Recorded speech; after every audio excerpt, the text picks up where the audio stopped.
সাবেক president Joe বাইডেনের উন্মুক্ত সীমান্ত নীতি আমেরিকাকে অপরাধীদের স্বর্গরাজ্য হিসেবে গড়ে তুলেছিল। তাই দায়িত্ব নিয়েই সীমান্তে কঠোর নজরদারি, সেই সঙ্গে গণহারে শরণার্থী বিতরণের অভিযানে নামে প্রশাসন, যার ফলে সীমান্ত শুধু সুরক্ষিত হয়নি, দেশে অবৈধ অভিবাসী প্রবেশের হার স্মরণকালের মধ্যে নিচে নেমে এসেছে। মঙ্গলবার কংগ্রেসের যৌথ অধিবেশনে ট্রাম্প এসব কথা বলেন। জানান, লেইকেন র্যালি অ্যাক্ট প্রবর্তনে শরণার্থীদের অহিংস অপরাধও এখন আইনের আওতায় আনা হচ্ছে। কানাডা এবং মেক্সিকো থেকে অবাধে ফেন্টানল প্রবেশে কংগ্রেসকে প্রয়োজনীয় পদক্ষেপ নেওয়ার আহ্বান জানান তিনি। বলেন, ডেমোক্রেটরা সীমান্ত সুরক্ষায় নতুন নীতি প্রণয়নের কথা বলে আসছিল, কিন্তু বাস্তবে দেখা গেল নতুন একজন প্রেসিডেন্ট কি করে গোটা পরিস্থিতি পাল্টে দিতে পারে। 2020 সালের 4 ফেব্রুয়ারি প্রথম মেয়াদের শেষ স্টেট অব দ্য ইউনিয়ন ভাষণ দিয়েছিলেন প্রেসিডেন্ট ডোনাল্ড ট্রাম্প। ঐতিহাসিক নজির গড়ে 4 বছর পর তিনি আবারও দোর্দণ্ড প্রতাপে ক্যাপিটল হিলে ফিরেছেন।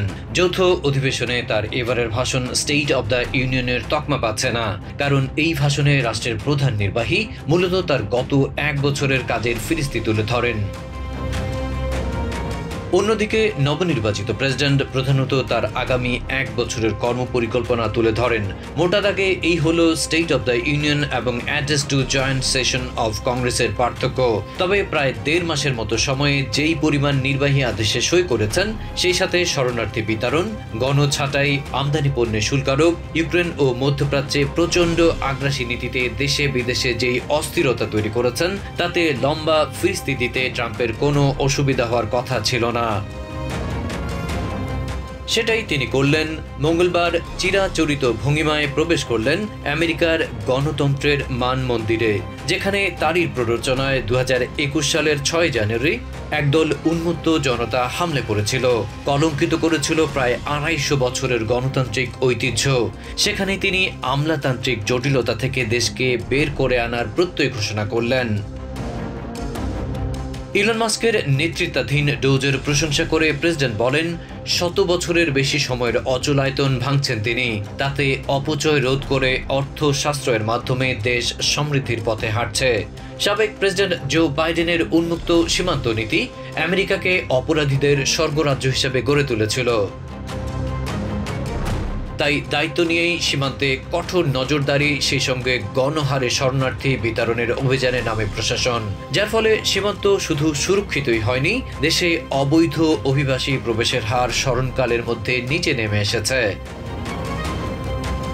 জানান, লেইকেন র্যালি অ্যাক্ট প্রবর্তনে শরণার্থীদের অহিংস অপরাধও এখন আইনের আওতায় আনা যাচ্ছে। কানাডা এবং মেক্সিকো থেকে অবাধে ফেন্টানল প্রবেশে কংগ্রেসকে প্রয়োজনীয় পদক্ষেপ নেওয়ার আহ্বান জানান ট্রাম্প। বলেন, ট্রেন্ডি অ্যারাগোয়া বা টিডি এর মতো সন্ত্রাসী সংগঠনকে আইএস এর মতোই মোকাবেলা করা হচ্ছে। ট্রাম্প বলেন, ডেমোক্রেটরা সীমান্ত সুরক্ষায় নতুন নীতি প্রণয়নের কথা বারবার বলে আসছিল, কিন্তু বাস্তবে দেখা গেল নতুন একজন প্রেসিডেন্ট কি করে গোটা পরিস্থিতি পাল্টে দিতে পারে। আসলে নির্শিবির যে সীমান্ত সংকট মোকাবেলায় ততটা আন্তরিক ছিল না, তা এখন স্পষ্ট। সামরিক সক্ষমতা বাড়াতে জাহাজ শিল্পে বিনিয়োগের গুরুত্ব তুলে ধরেন ট্রাম্প। এই সময়ে পানামা ক্যানাল একান্তই আমেরিকার তত্ত্বাবধানে থাকা উচিত বলে জানান তিনি।